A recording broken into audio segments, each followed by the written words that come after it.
Ladies and gentlemen, the play's the thing. With your host, Judy Sleed. Special guest, Ellen Frank, world-famed artist. Now here is Judy. Thank you, Lee. And I'm so happy to be talking to Ellen Frank, who is visiting me again with her beautiful, beautiful art. How are you, Ellen? I'm so happy to be here. I'm fine, thank you. And your art is just so extraordinary with all these gold. You're painting with real gold. Yes, it's actually 22 karat gold, and sometimes we're using white gold and red gold and something called moon gold. So we're actually using real gold. And you are working with young people. Yes, I am very honored and thrilled to be working with young people who come from all over the world. I had a dream, and I started a dream vision, really, and I started a nonprofit arts organization, and we have what's called an illumination atelier. And illumination refers to the illumination of materials with gold. I see. It is beautiful. So this, for instance, is the 22 karat gold leaf, and you can see the little bits of gold all around. So we have a very special purpose. Our purpose is to build a global culture of understanding, of peace and understanding through the power of illuminated art. And this is called illuminated art. It has a marriage of text and image, and it's done with precious metals, such as gold leaf.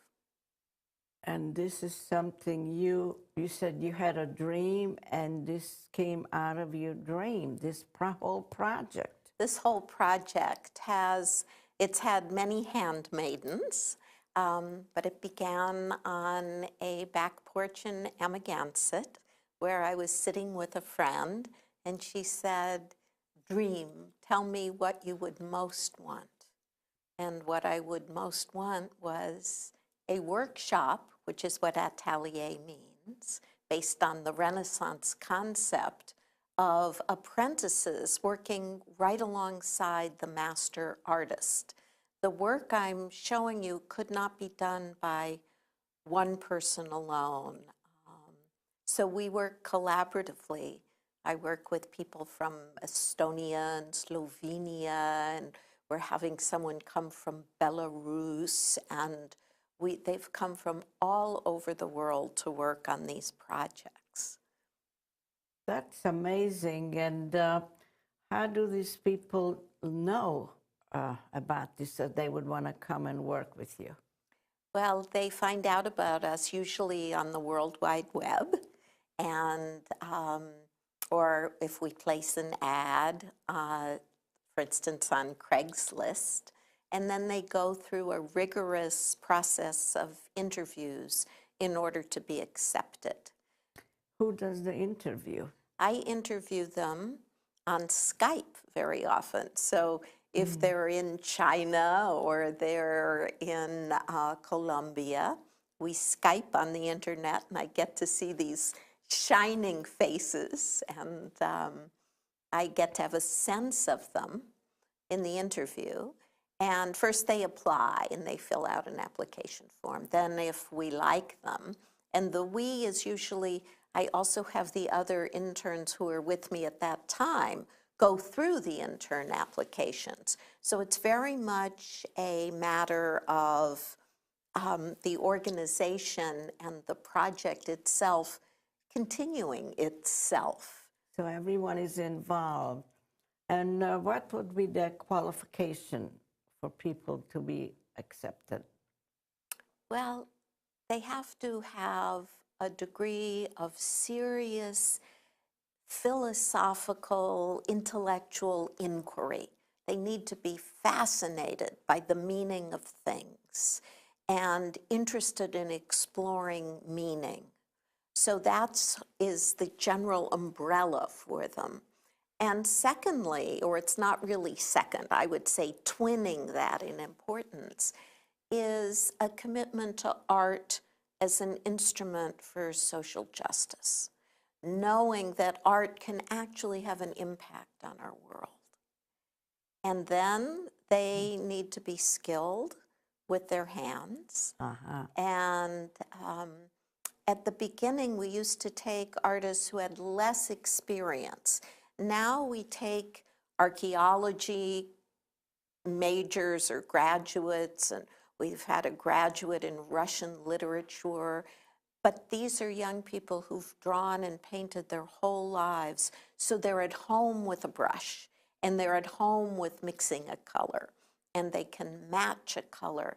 So they work with me from the conception of a project through the research for it, through the design for it, through the final making of it. And who pays for them to come here? Well, that's such an important question. We are a nonprofit, and we survive by gifts from individuals and grants, and we also survive by selling the work we produce. And the work we produce is museum quality work. It was just at Guildhall Museum, and it's traveling throughout the United States. And so the work has a series of collectors or supporters or patrons. And as they say in this work, no gift is too small, and of course, no gift is too big. So if anyone wants to contribute, how do they do that? They would contact me or a member of the board, and through the website. They can look it up in a few different ways. I'll give you the initials. The initials are E, F as in Frank, I, A, F as in foundation.org. They can look up Ellen Frank Illumination Arts, or they could look up Cities of Peace, which is our big project that just was exhibited at Guildhall. And those are paintings that honor world cities traumatized by war. And the goal of the paintings is, by honoring the history and culture of these great cities, the goal is to transform anguish and suffering into beauty and understanding. It's amazing. So let's see some of these beautiful work that you've done. Great. Well, let's start with Lhasa. Lhasa is, of course, the capital of Tibet. Now we know that Tibet is part of China. Yes. And this is a small piece. It's a giclée print, but it actually has the 22-karat gold applied by hand on each print. And these are inspired by the large monumental Cities of Peace paintings. So this, for instance, is called Lhasa, 10 Directions, and it honors the Buddhism that is the dominant practice, spiritual practice in Lhasa. And it has hand positions, which are called mudras, and it has an image of the home of His Holiness the Dalai Lama, and it has the gold leaf columns from the Jokong Monastery in Lhasa. It is beautiful. Thank you. Just to give your viewers a sense of size, in the actual painting, these hands are true scale. They're actually the hands of everyone who worked on the painting. So if you see this size next to the size of my hand, That's how much bigger the actual paintings are. So this was a very exciting piece because I had the great honor of meeting with one of the partners, close associates of the Dalai Lamas in India, a man named Taisitu Rinpoche. Wow. And he gathered together Nobel laureates, all the peace winners from the Nobel Peace Prizes, to discuss what qualities were necessary to achieve peace. And they decided understanding was necessary. And that became really the goal for all of our work, to build a culture of understanding. Oh, this is just amazing, amazing. And this next painting, so these are just replicas of the original, right? Yes, these are replicas, but they're also originals in their own right. So when these, for instance, are offered for sale, they're offered for sale either as a suite, the Cities of Peace Treasure Suite, or have a close-up of this? individually. Uh-huh. Oh. This is Jerusalem. And you can see it's different colors of gold. It's got red gold and 22 karat gold. And this is a border that's actually an Islamic floral design. But the space between the flowers happens to be the Star of David. So that within Islam is Judaism, and within Judaism, I'm using the word within metaphorically, that they can hold hands. All the great religions and the minor religions and atheism, that people of all persuasions and faiths can work together, can form one pattern. And this has the Dome of the Rock. And then in the large painting, you can actually see it has building for building Jerusalem, with its synagogues and its shrines and its churches.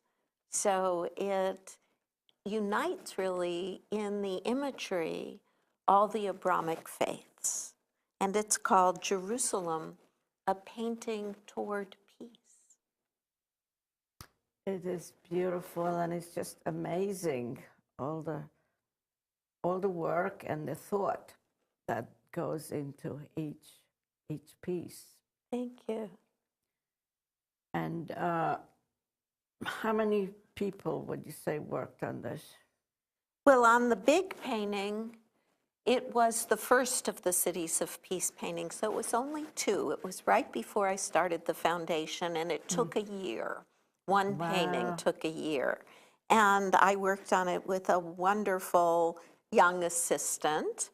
And it was with the conclusion of Jerusalem, a painting toward peace, and following my meeting with Taisitu Rinpoche, that Cities of Peace was born. Just looking at you, I'm looking at that bracelet you're wearing. That's very interesting because I saw you putting it on. Thank you. Is that something you made? This is a wonderful piece of original art by the designer Chen Lu, and it's actually a wraparound thing. And it sparkles, and it was given to me by my daughter and her roommate, and I love it. It is very interesting. Thank you I've never so seen much. anything like that. Thank you. And then those beautiful rings you have. Thank you. And the way you put yourself together is just very artistic. Thank you. It shows anybody who sees you would say, well, this is a lady who's involved with art. Thank you. It's funny because I've been writing a lot of poetry lately, and I come from a different background. I come from being an English professor, a professor of English literature and aesthetic theory at Berkeley. Is So that talking about yourself? I'm talking about me, yeah. So I come also with a love of words. In fact, there's text in a lot of these paintings. There's poetry that honors these great cities and little phrases. Let me show you one that has text in it. How long ago did you start this? We opened our doors in 2005, and we have young interns, 2 young interns coming this weekend to begin our 7th summer season. So it's very exciting. Well, you did a lot of work. We did so much work. Yes. Let me just show you this, Judy, because this has, again, it has text in it, some of which you would say doesn't look like text. So what this is this honors the city Sarajevo, the capital of Bosnia-Herzegovina. Yes. And most people don't know that in 1991, when Sarajevo was under siege, it was the site of the single largest book burning in modern history. More than 2 million books were destroyed, and 1,500 illuminated manuscripts. That means the great original books done in gold leaf, done by monks and done by scribes. The entire recorded history of Bosnia-Herzegovina was destroyed forevermore. So this painting honors Sarajevo, and when I say we marry text and image, this is a star pattern from Islam, and it culminates in this pattern. And guess what? This pattern is called Kufic, and that means it's stylized Arabic, and this is a prayer. And it says, La ilaha illallah Muhammad Rasulullah, which is, there is but one prophet, or the great prophet, Muhammad, that announces Muhammad. And yet it also has Aramaic from the Hebrew illuminated manuscript. And it has images from the great cathedral and images from the Sarajevo Haggadah, the Passover story. So it has all of that, plus text, and plus text that's probably too small for you to see, but in the large paintings, you can read it.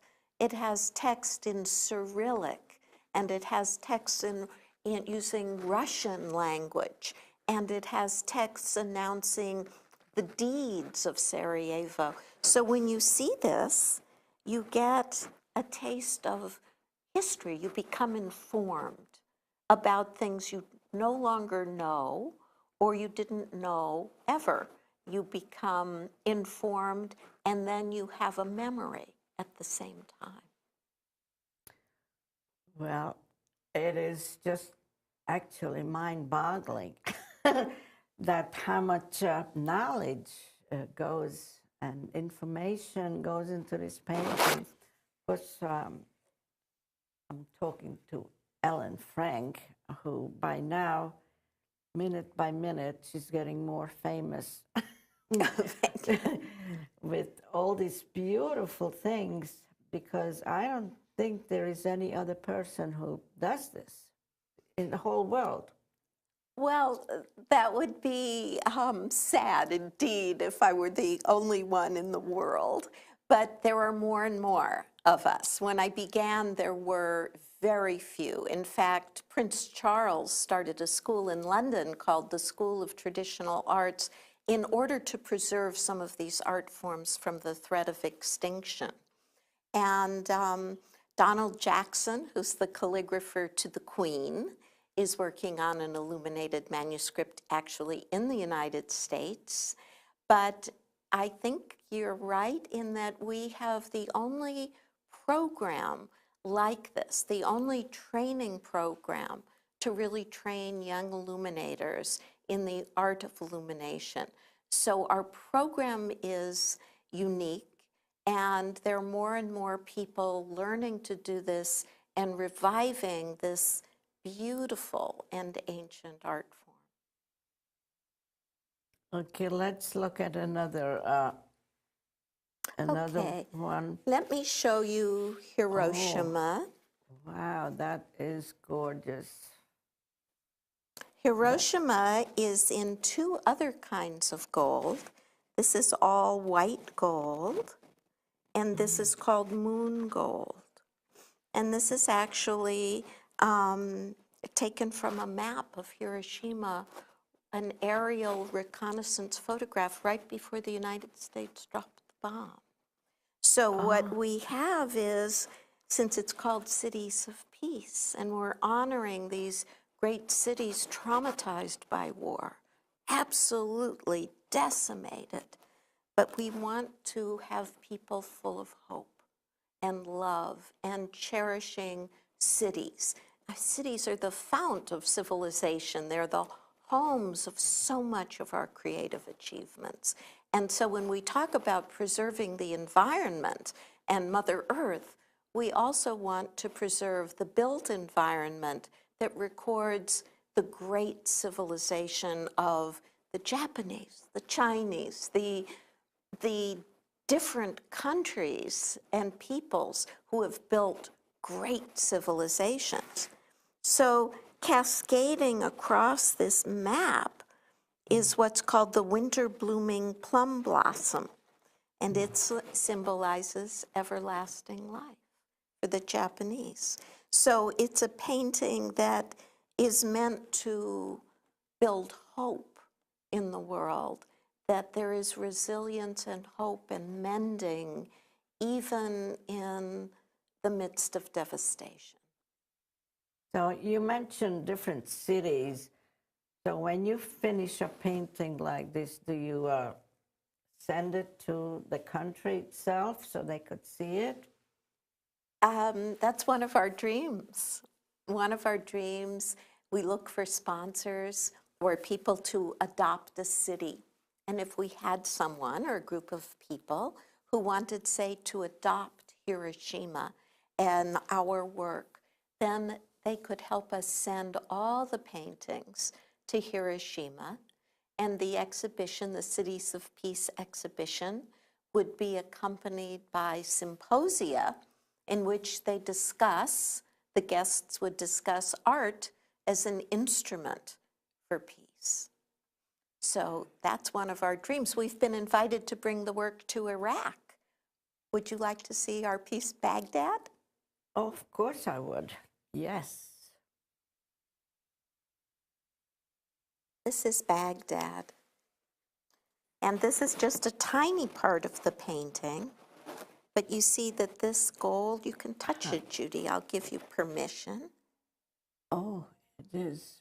It's raised. It is raised, yes, it's beautiful. And it's actually built on garnet, on the garnet gem. I hope the viewers can see that it's raised.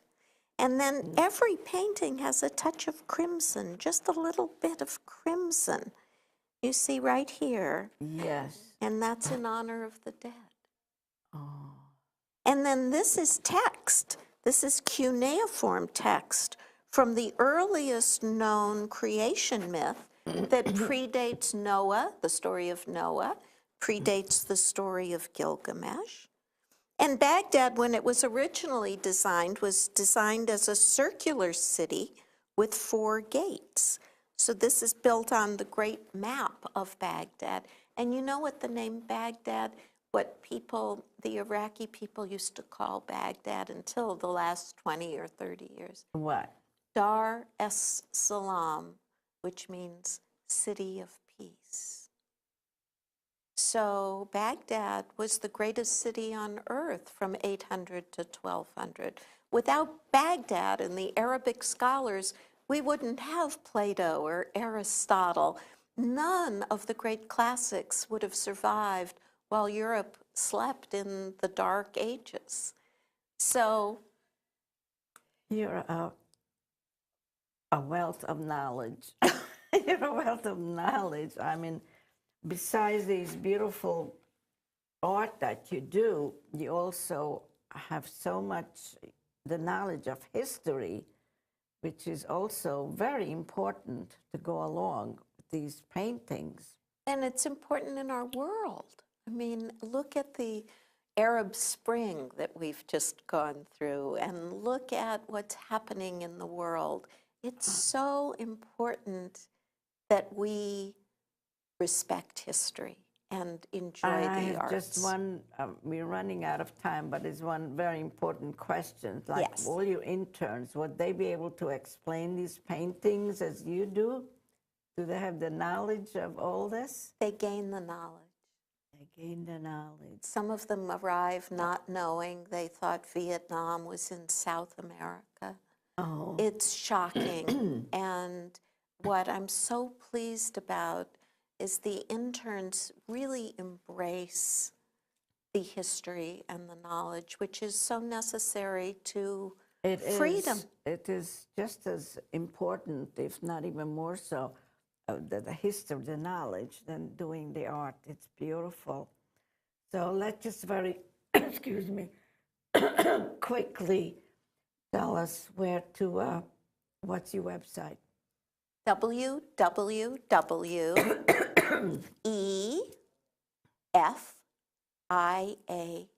www.efiaf.org. And I've said F twice, standing for Frank or standing for Foundation. And Okay. you can also find me in the phone book. Well, thank you so much, Ellen Frank, for all this beautiful artwork and all the history that you shared with us. And well, we could have talked for another another hour. And you'll have to come to the studio and bring Yes. your viewers to the studio. My studio is open to you. Yes, thank you, thank you. It's been just wonderful, Thank you. and thank you again. See, if I didn't look up there, I would have missed the ending. I just looked up and I couldn't believe that it was Our time. yeah, it's already gone. I couldn't believe that the time is gone. You spoke so beautifully and all this. It was just beautiful. Thank you.